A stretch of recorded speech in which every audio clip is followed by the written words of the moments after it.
First question is about demography. I spoke with you in the past about that, and I think it's very important for you, and you pointed on that a lot of your discussion and your purpose. Is it? Yeah, I really want to emphasize that it's important to have children and to create the new generation. And as simple as it sounds, if people do not have children, there is no new generation. So I'm very much in favor of humanity expanding and creating a bright and exciting future for the world. But fundamental to the furtherance of human civilization is having humans. As simple and basic as that sounds, and every year I look at the birth rates and I'm like, it's a bit depressing because birth rates seem to decline every year. And I think that perhaps my biggest advice to leaders, to government leaders, and to the people in general would be to make sure to have children to create the new generation. And I think any incentives that can be done to incent the new generation, to make it easier for women to have children and to support the children, I think would be very wise. This is so fundamental, and I really can't emphasize that enough. If you don't have a new generation, there is no new generation. Or with current birth rates, I think it may be the birth rate is maybe half of the replacement rate. And what that means is in 3 generations, the population will be roughly 1/10 of its current size. In 3 generations, maybe 4 generations, the population will be 1/10 of its current size. So I always want to emphasize this point because it is so basic and fundamental that if there's not at least a birth rate which is keeping population constant, then a people will disappear. Disappear, Mr. Musk, disappear. Disappear. We have a lot of immigration. Somebody says that immigration is important for that reason. What's your point on that? Immigration is coming in Europe and is coming in America from the south of America and then Europe from the south of the Mediterranean Sea. What do you think about that? Well, I think one can't depend on other countries for immigration. And in fact, if you look at, say, the population worldwide, and this is almost everywhere in the world, and it seems to be a function of how once a country industrializes, once a country urbanizes, the population immediately starts to decline. So one could say, for example, like China could not possibly solve its population with immigration because if China is currently tracking to be maybe lose 40% of its population every generation, that would be 700 million, 800 million people, or roughly 700 million people. It's a lot, basically. You'd have to have the entire United States immigrate there twice every generation to simply maintain numbers, just for China. So immigration, there simply aren't enough numbers in immigration. And I think there is value to a culture. We don't want cultures. We don't want Japan to disappear. We don't want Italy as a culture to disappear. We don't want France as a culture to disappear.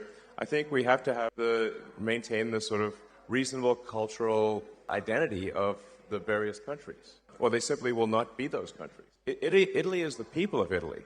The buildings are there, but really, what is Italy? Italy is the people of Italy. So, I mean, I just think it's, and I speak as someone who is very much an environmentalist. I believe in building a sustainable future for the world. I think that there are very few people who, as an individual, who have done more than I have to help the environment with electric cars and solar and batteries to create a sustainable energy future, because we absolutely need a sustainable energy future. But there is an aspect of the environmental movement that I think has gone too far. Really? Said from you?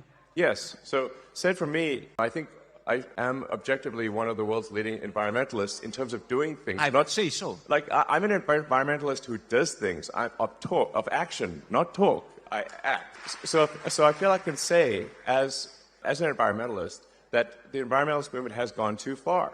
And in that, in the natural extension of the environmentalist movement, if you go too far, you start to look at humanity as a bad thing. You start to look at humanity as though we are a plague on the surface of the earth, as though humanity is a bad thing. And in fact, there are some people who think and say explicitly that, in fact, there was on the front page of the New York Times, there was a guy who said, there are 8 billion people on Earth. It would be better if there were none, which is crazy. Definitely. So, you told me once a joke about the cows and the problem with the cows. You remember that? Oh, yeah, don't worry about the cows. The cows are fine.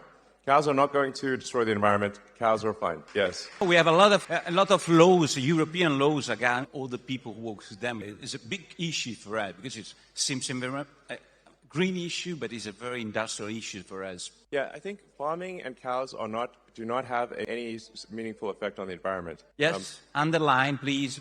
Yes, objectively, this is true. If you say like, there's really only one thing that matters from an environmental standpoint for carbon, which is that we are taking billions, eventually trillions of tons of carbon from buried deep under the earth and transferring it to the atmosphere and oceans. That's actually really all that matters, is taking vast amounts of carbon from underground where it's buried and moving it into the atmosphere by burning it. And if you do that for long enough, eventually you will get climate change. Now, I think the climate change alarm is somewhat overblown in the short term. It's still a concern in the long term, but I think it's exaggerated in the short term. Great. Now, I'm trying to thread the needle here between what is pragmatic and what is sensible, what really matters and what doesn't matter. What really matters is that over the long term, over the course of the next several decades, that we gradually reduce how many millions and billions of tons of carbon that we move from underground and to the atmosphere, because we're running sort of a climate experiment that is dangerous. But I also don't think that I think of it as a fundamental civilizational risk. It's not going to destroy life on Earth. It's not going to destroy humanity, but it will create hardship if you change the climate over many decades. So I think my message is I think much more pragmatic and I think correct and sensible. And I don't think we should demonize oil and gas. I think we should say, look, that is obviously necessary in the short term and the medium term too, and it'll take several decades to become sustainable. So I think if we just, without getting too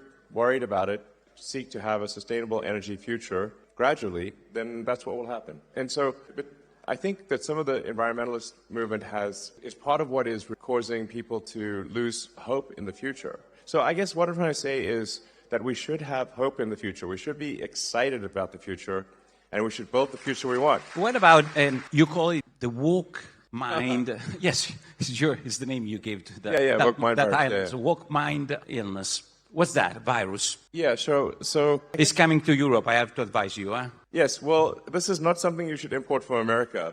Please don't import the woke mind virus. It's bad. So essentially to summarize maybe the woke mind virus, it consists of creating very divisive identity politics. So it actually amplifies, mind virus, in my view, amplifies racism, amplifies, frankly, sexism, and all the isms. And while claiming to do the opposite, it actually divides people and makes them sort of hate each other, and it makes people hate themselves. And it's also anti-meritocratic. It's not merit-based. So you want to have people succeed based on how hard they work and the talents, not who they are, whether they're man, woman, what race or gender, that stuff is all it's an artificial mental civil war that is created. And it's not, and let me tell you, it's no fun, okay? It is like woke mind virus and fun are incompatible. There's no fun in that. No joy. Woke mind virus is all about condemning people instead of celebrating people. Like when in the woke, it just doesn't celebrate. It's all about condemning and being divisive and being just, I think it's just evil, frankly. Really? Yeah, it's bad. So bad. Yeah. But you get a lot of problems saying so on your social, in X, or have this point of view. You were a good friend of Obama administration, and now they don't really like you so much for this kind of speech you do in public, or not? I don't know. I'm very pro-human. I'm very pro-civilization. I'm in favor of humanity and our collective consciousness expanding on Earth and going beyond Earth, being a multi-planet species, a spacefaring civilization, and being out there among the stars and finding out the nature of the universe. Like all the things that seems like to me an exciting thing, something you can get really excited about. Is you can get excited, like we want to have ideas that make you look forward to waking up in the morning, look forward to the day, look forward to the future. And so you have to say, what excites you about the future? What moves your heart about the future? What makes you say, like, yes, I'm glad about what will happen in the future? That's what we must focus on. And that's why we have to have a new generation. We've got to build and we got to grow. And like I said, we understand the nature of this beautiful universe that we find ourselves in, and the meaning of life, or even what questions to ask about the meaning of life. Let us explore this wondrous creation and have a good time doing it. That's my philosophy. Let me go back for a little, because I want to ask you about your perception of Europe as a building, not as people. Because Europe does want a lot of integration of cultures, different cultures, and has different approach to the immigration. We heard Meloni did a lot on that with Premier Rama, I see, in the first line of Albania. What do you think about this approach of Europe approach as building, I would say, as an established building? Well, I should say, like, to be clear, on immigration overall, I'm very much in favor of legal immigration. I think that generally, I think one should welcome to a country anyone who is willing to work hard and is honest, has high integrity, and will add to any given country. If somebody is an asset to the country, why not have them join?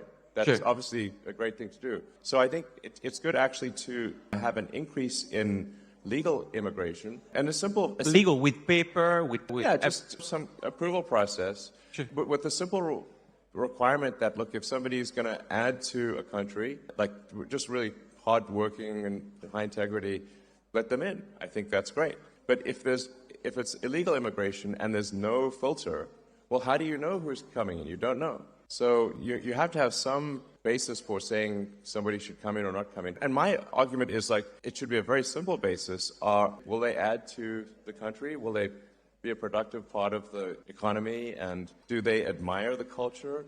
Do they want to join because of the culture? Then that's great.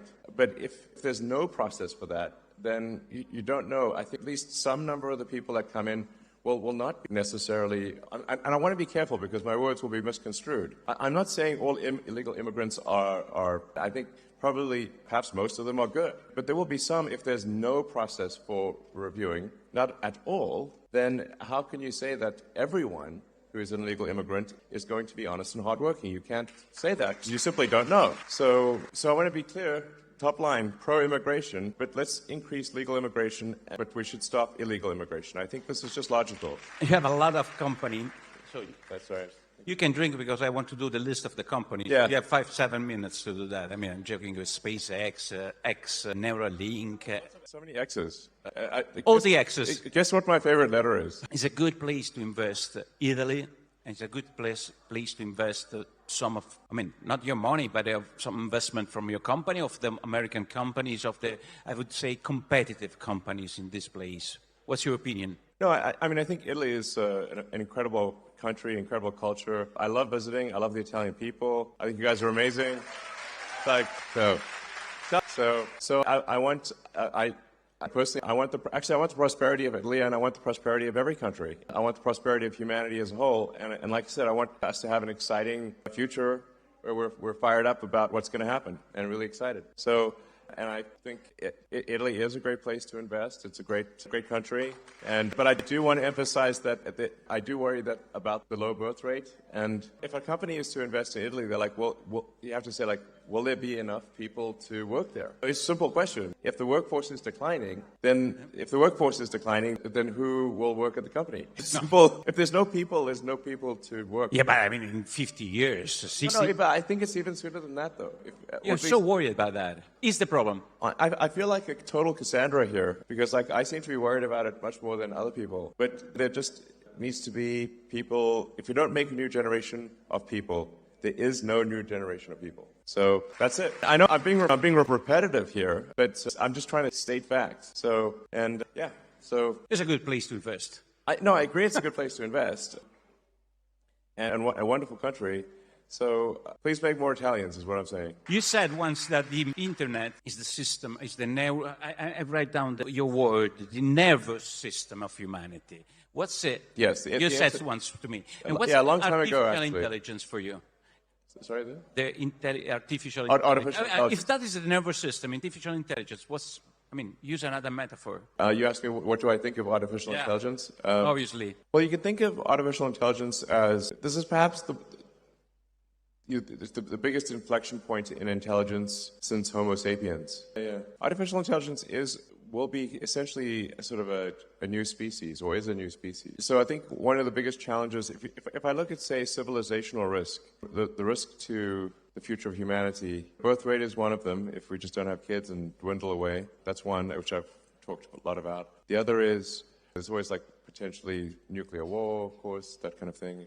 Then AI is also an existential risk, and I think we need to be careful with the advent of AI, but it is very much a double-edged sword. You can think of AI as kind of like the magic genie, that like digital superintelligence will be capable of doing anything. Pretty much anything. But he doesn't have any consciousness. I'm wondering about that. I mean, there is a whole question of like, what is consciousness? In fact, so here's like, I've thought a lot about what is consciousness and where does consciousness arise. To say, like, because I think in terms of physics, and at least if physics is true, then we go from a start of the universe where things are almost entirely hydrogen, and then if you leave the hydrogen out long enough, eventually it coalesces into stars, and then those stars explode, and then they recondense. And like most of the mass in your body was once at the center of a star, which is kind of wild, billions of years ago. And so where along the lines of hydrogen to human does consciousness arise? You get very serious when you speak about that, huh? Yeah, no, it's a real question. If you leave hydrogen out in the sun long enough,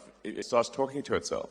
Here we are, hydrogen talking to itself. How to deal with that? So, if it is so important, how to deal? I mean, right, laws, personal behavior. How to deal with that artificial intelligence? It's a process. I mean, I think we need to keep a close eye on artificial intelligence. I mean, I'm in favor of some regulatory insight, just so that someone can at least be a referee. Like, if you think of any game, like there's always a referee for a game. For industries that affect the good of the people, there are regulatory agencies that oversee those industries. Anything that's dangerous is overseen by some kind of referee or regulator. I think we should have the same thing for AI, just to help ensure that it is beneficial. The good part of AI is that we are headed for a future of abundance. So AI and robotics will mean that there are no shortage of goods and services. There will be goods and services. If you can think of it, you can have it, basically. So this is quite profound. Like I said, it's the magic genie. AI and robotics will get you anything you want. Now, usually in these sort of fairy tales about magic genies, it doesn't turn out so well. You have to be careful what you wish for, even if what you wish for are wishes. So it's just something we should be cautious about. Okay. On the plus side, it will bring many benefits, like I said. It will usher in an age of abundance. So the positive scenario of AI is that there's an age of abundance and there's no shortage of goods and services, that any scarcity that exists will be only because we define it to be scarce. So, and it does seem to be somewhat of an inevitable thing, AI. So there's that, supposedly that Chinese saying about, may you live in interesting times. Well, I think we currently live in the most interesting of times in all of history right now. So anyway, so my recommendation on AI is I think we want some kind of regulatory oversight just to make sure that it's beneficial AI. Great. Yeah. We hope so. And what about the governments? Like, I mean, they are elected by people, like Meloni and this government and the other government. They have any risks? Or what do you think about this challenge for the executive of the nations about all these new process? Sorry, I'm not sure I understand the question. What's the risk for the government of this intelligence? Are there any risks? I mean, that democracy is finished. Well, I think there's certainly risk of artificial intelligence affecting voting opinion, I suppose, and manipulating public opinion. So I think there's some risk of, AI manipulating the public. I think there's some risk of that. So, yeah. Okay. But I think, like I said, 80% probable that AI is beneficial, 20%, something like that. I'm always worried because we have a new government. It's 2 years, this government, almost 2 years. And we have a Europe, for us, is our artificial intelligence. It seems like artificial intelligence, but it's not very intelligent sometimes, Europe. And so I'm wondering, what do you think about the government and about Europe? For us, it's so important, the relation. I understand artificial intelligence in the future, but in the present, we have laws, constraints that comes from Europe. What do you think about that, if you have any opinion on that? And what do you think about Italian government, which is trying to have a position, I would say a position, Meloni, I don't know if there's more than a position. You want me to be more tough than a position? It's okay. What do you think? It's good to have a position in Europe, to be, I mean, I would say different from main course of European politics. Do you mean like country decisions versus EU decisions, or? Decision about green, about the politics, immigration? Oh, I mean, there's a separate question of like, I think regulations in Europe, there are too many regulations.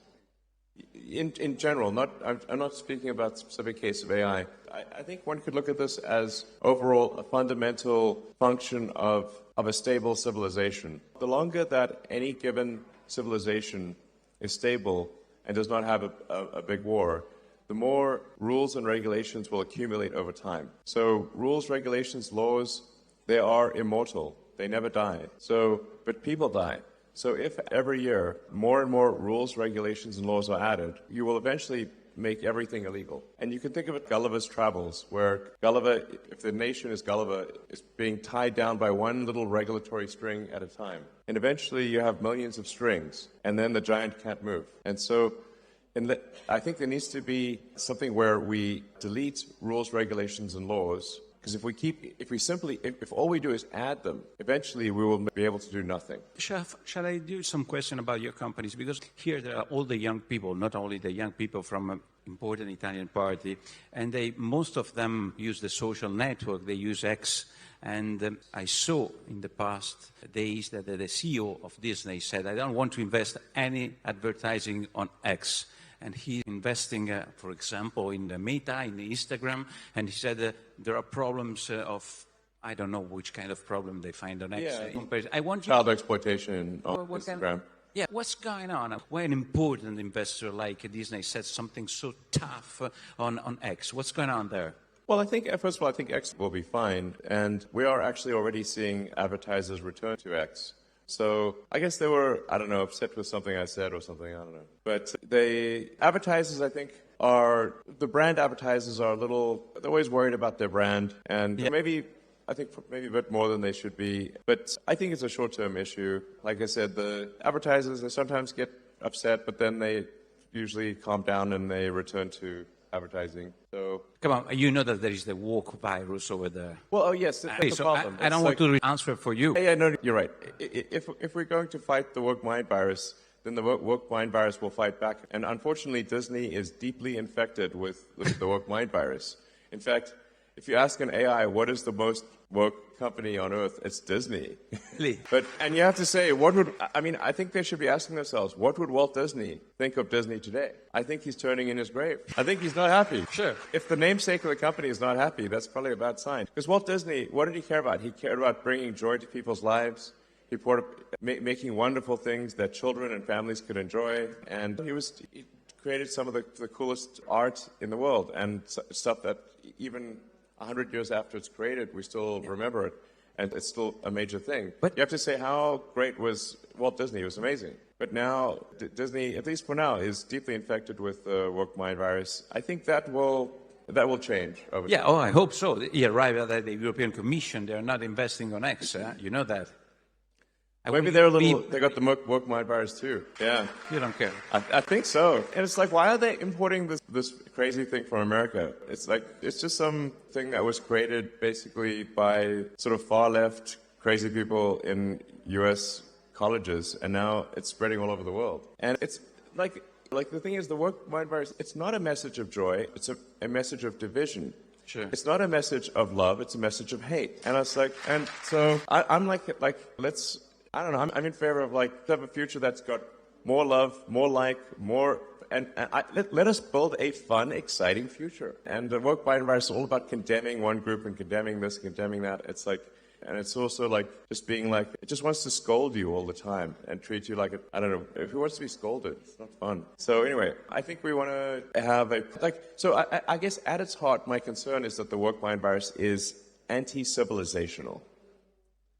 End of civilization. Anti-civilization. Now, if it represents a cost for your company, you have a trade-off between the cost of your position and the cost for the company. What's your choice? And how much is important in your behavior, the free speech standing? That's the question. I do think free speech is incredibly important, because if people cannot speak their minds, and then we won't have a democracy.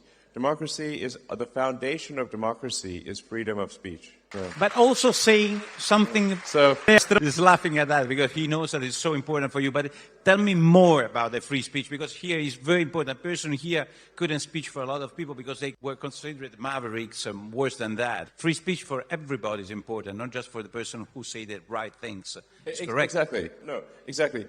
Free speech means that free speech is only relevant. Free speech is only meaningful when if you allow people you don't like to say things you don't like. So that's how it's working. That's how you know it's working. Because once you start to censor people you don't like saying things you don't like, it's only a matter of time before that censorship turns on you. Eventually, live by the sword, die by the sword. Live by censorship, die by censorship. 2 minuti. Vabbè, allora ci abbiamo 2 minuti. Ragazzi, qua per... Che cosa? Tutti fategli un applauso a Elon. Dai, facciamogli altri paio di minuti, Elon, why you spoke about free speech? You bought Twitter for the free speech. 2 minuti, dai, 2 minuti. Just for the free speech, not for the business inside. You bought... yeah. Well, I mean, here's the thing. So I think you have to say, like, if civilization is not strong, if civilization doesn't grow, then nothing else matters. Profits don't matter if civilization collapses. There's no profits. There's no... We cannot exist absent civilization. So sometimes people may say, like, well, is this an altruistic thing? I mean, I think for me, it feels altruistic, but even if one is not altruistic, even if one is very self-centered, you have to say, if you simply think long-term, you have to be pro-civilization because you cannot exist without civilization. Okay? How important from 0 to 10 in the scale from 0 to 10 money? You are the richest person in the world. How is important money for you from 0 to 10? 0 is the less important and is the good one. I don't know. I don't want to... 1 or 2 or something? No, come on. No, I mean... One or two? Just one or two? Well, if you say, like, the reason I guess I have what wealth, or it's really just shares in the company, is that I've created these companies. And these companies like SpaceX, Tesla is 140,000 jobs direct.